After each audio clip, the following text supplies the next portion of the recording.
Me lo habéis pedido, amigos míos, me lo habéis pedido. Sí, sí, me ha afeitado, sí, me ha afeitado. Y ahora parezco un bebé.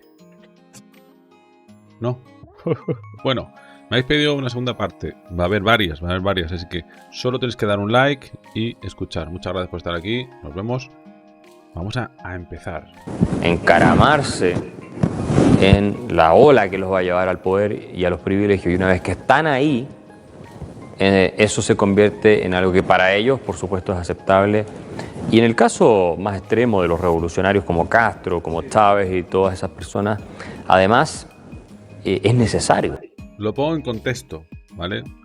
Está explicando de que todos estos dictadores o de presidentes prometen y luego cuando llegan al poder y tienen el poder, no lo quieren soltar, no hacen lo que prometieron, incluso hacen lo contrario, arrasar, arruinar.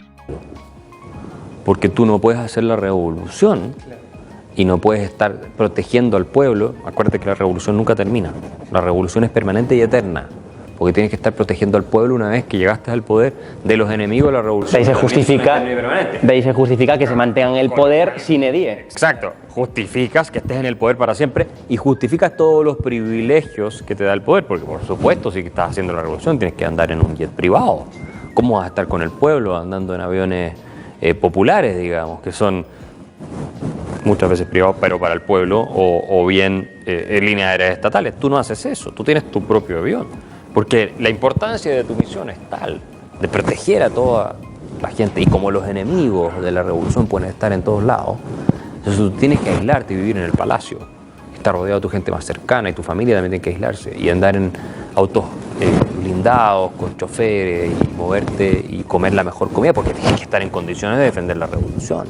Estoy pensando en Evo Morales y en esa imagen de su avión privado, ¿no? Evo Morales, Nicolás Maduro, Hugo Chávez, son todos unos ladrones. Pedro Sánchez con su Falcon. Bueno, Pedro Sánchez, el anticapitalista Pedro Sánchez en un Falcon. Toda esta gente al final realmente no tiene ninguna vergüenza. Y al menos Pedro Sánchez está en un país democrático, tú te puedes deshacer de él.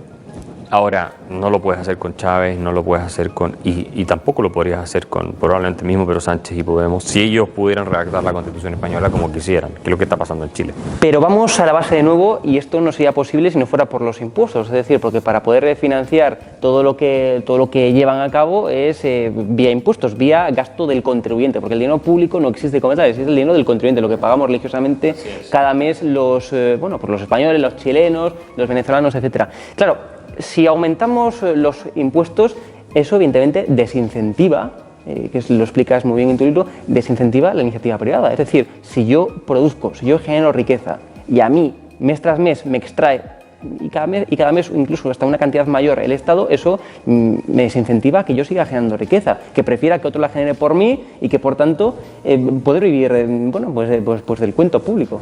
Pero por supuesto, porque si yo a ti te castigo por trabajar, por generar valor, por innovar, por crear empresas, te masacro con los impuestos, como es el caso de España, te quito 50% de lo que tú ganas o más.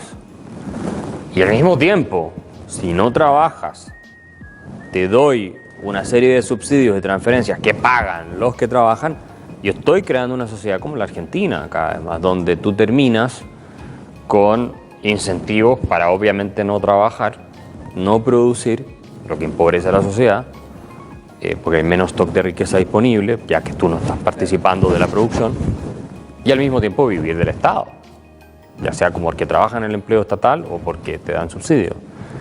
Entonces, ¿cómo va a funcionar un país así? ¿Cómo vas a salir adelante? Claro, tenemos economías que son lo suficientemente robustas como para que España no sea Venezuela, tiene la suerte de estar en Europa y en la Unión Europea, si no, este país no creo que sería mucho mejor que un país promedio latinoamericano, no Venezuela, pero sería muy parecido. Pero están en la cultura política, lo que hablamos antes fuera de cámara, gracias a esa cultura política que está inmersa en España, que no entiende o no quiere entender lo que verdaderamente es el liberalismo o el libertarismo, y que todo ese buenismo, ¿no?, que emana del discurso progresista, podemos decir, que realmente progresista no tiene nada, quien realmente permitió progresar a la humanidad como fue el capitalismo. Nunca hemos estado en un momento con tan poca miseria como en la actualidad gracias a la acumulación de capital, o sea que progresistas, en todo caso, los de ideología liberal y libertaria. Pero vamos, este buenismo cala tanto la gente que es increíble. Sí, suena bien, se siente bien, es algo que conecta con una dimensión de la psicología humana y particularmente en los pueblos latinos que hemos estado muy influenciados por la doctrina jesuita, que es en esencia, ¿cierto?, populista y religiosa, que busca, ¿cierto?, la construcción del paraíso sobre la tierra. Y en América Latina generó estragos, ¿no? O sea, Fidel Castro, Perón, Chávez, ni hablar del cura Bergoglio, el Papa Francisco, no se explicarían si no fuera por el jesuitismo. O sea, los grandes movimientos populistas estuvieron inspirados por jesuitas, movilizados por jesuitas, también la teología de la liberación, que introduce elementos marxistas a la teología católica y entonces se vuelve revolucionario. Y toda esta idea utópica de construir un paraíso sobre la tierra en el cual la gente no se tiene que esforzar por absolutamente nada, ¿no? Y claro, la desigualdad en este análisis pasa a ser el pecado central. ¿Por qué? Porque en la medida en que tú tienes desigualdad, destruyes, así lo ven ellos, ¿cierto?, el sentido de comunidad y de experiencia de conjunto, de grupo. Porque tú ya no vives igual que los demás, entonces no tienes un vínculo con los otros cuando tú vas en un avión privado y vas a clínicas especiales y el resto no. Interesantemente, eso es lo que hace Pedro Sánchez. En avión privado y en clínicas especiales y el resto no. Pero ese es el sentido común que prevalece, que es bien primitivo, es una cosa, insisto, muy anclada en esta búsqueda de la utopía. Y el enemigo, por supuesto, en esencia, de ese sentido común es el capitalismo, el liberalismo y el individualismo. La idea de que tú puedes perseguir tus fines y ser feliz a tu forma y proveerte de riqueza y bienestar material. Eso es algo considerado pecaminoso, ¿no?, y contaminante. Hablemos ahora, Axel, me parece, de inflación, que este es un tema muy de actualidad. Realmente la definición, tal y como la da Huerta de Soto, entre otros, de inflación es el aumento de la masa monetaria en circulación. Eso es lo que es la inflación. Bien, no es el aumento de precios, es una consecuencia de... Pero claro, ahora vemos que la inflación en gran parte no solamente es por la pandemia, no solamente es por la guerra que está en ciernes en Ucrania, sino que por supuesto ya venía de antes. Y viene sobre todo emanada de un banco central, europeo en este caso, que dota de todo tipo de estímulos monetarios a una economía y que la dopa, por tanto, podemos decir. Y ahora ese mismo Banco Central, que son los que generan, digamos, esa inflación, ese aumento de la masa monetaria, son los que van a intentar solucionar esa inflación que ellos mismos han generado. Es decir, es la pescadilla que se come la cola, como podemos decir ese dicho, y eso explica esos ciclos económicos que, entre otros, lo pone Benito Huerta Soto en sus libros. Por supuesto, la inflación, esto decía Milton Friedman, es un fenómeno monetario, ¿verdad? Y se explica porque pronto tienes una cantidad de dinero circulando en la economía que entra, la gente la gasta, aumenta la demanda sin que haya un respaldo en un incremento de la producción, por lo tanto los precios suben. Y te alcanza cada dólar, cada euro marginal que tienes para comprar menos. Entonces, es un fenómeno monetario. Y esto de que lo esté causando la guerra entre Ucrania y Rusia o los problemas de suministro en China, por cierto, hay una incidencia de eso, pero no es correcto. Esto es fundamentalmente creado por los bancos centrales y la política totalmente desenfrenada de gasto de parte de los estados. En el caso de Estados Unidos, en el caso de los países de la zona euro, que fueron además muy responsables en cómo manejaron la pandemia, con cuarentenas contraproducentes en muchos casos.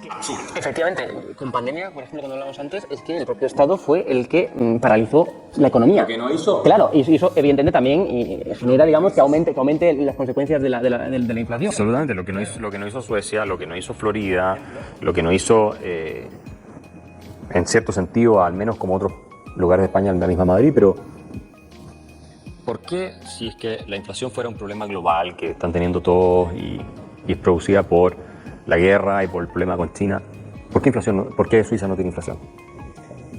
¿Por qué tiene un tercio de la inflación de la zona euro? Porque España tiene más que el resto de países. Somos el país de la Unión Europea con mayor número de inflación que no el resto de países. Porque unos más y otros menos. Si fuera una cuestión global, estarían equilibrados. Pero hay varios países que tienen inflación alta, pero Suiza tiene un 2%, 2,5%. China no tiene inflación. Menos del 2%, lo mismo que Japón. Y dependen igualmente de los mercados de energía. Argentina, Venezuela, desbocada. Claro. Que ojalá tuvieran Argentina, el otro día entraba una televisión de Argentina y decía, ojalá tuviéramos un 8,7% de inflación que tenemos. Eso claro, sería un sueño. Tienen más de un 50, por 60.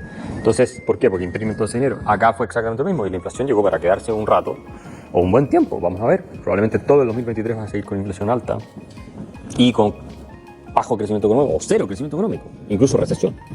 Va a tener esta inflación. Vamos a pasar a uno de los temas que estás en tu libro y quizás a una persona que no entienda o que nunca haya leído de liberalismo o de libertarismo, pues no entienda. O sea, no hay que buscar, lo dices, la igualdad, hay que buscar la productividad.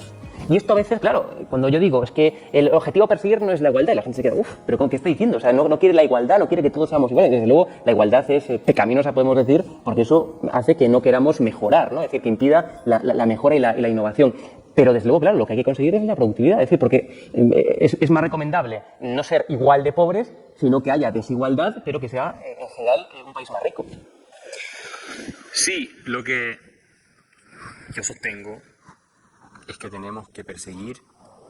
¿Quieres una tercera parte? Reventar a likes, suscribiros, poner un comentario, todo gratis. Por lo menos deja tu like y haremos una tercera parte. Qué interesante hablar. ¿Cómo son estos países, no? Argentina, Chile, España. ¿Cómo comparas con otros países? El por qué. El por qué otros países apenas tienen esa inflación, ¿no? ¿Por qué? Y encima dependen de extranjeros. ¿Por qué? ¿Qué pasa? ¿Que un país rico debe ser pobre? Argentina es rica. Lo que pasa es que no está siendo bien administrada. Venezuela es rica. ¿Por qué? Y luego países como Japón, que necesitan la energía de otro lado, no tienen apenas inflación. ¿Qué pasa? ¿El mundo al revés? O sea, si tú tienes el oro, tú eres el pobre. Y el que no tiene nada es el rico. Su libro, ¿vale? Pues ya sabéis que yo soy escritor, así que vamos a patrocinar su libro. Axel Kaiser, el economista callejero.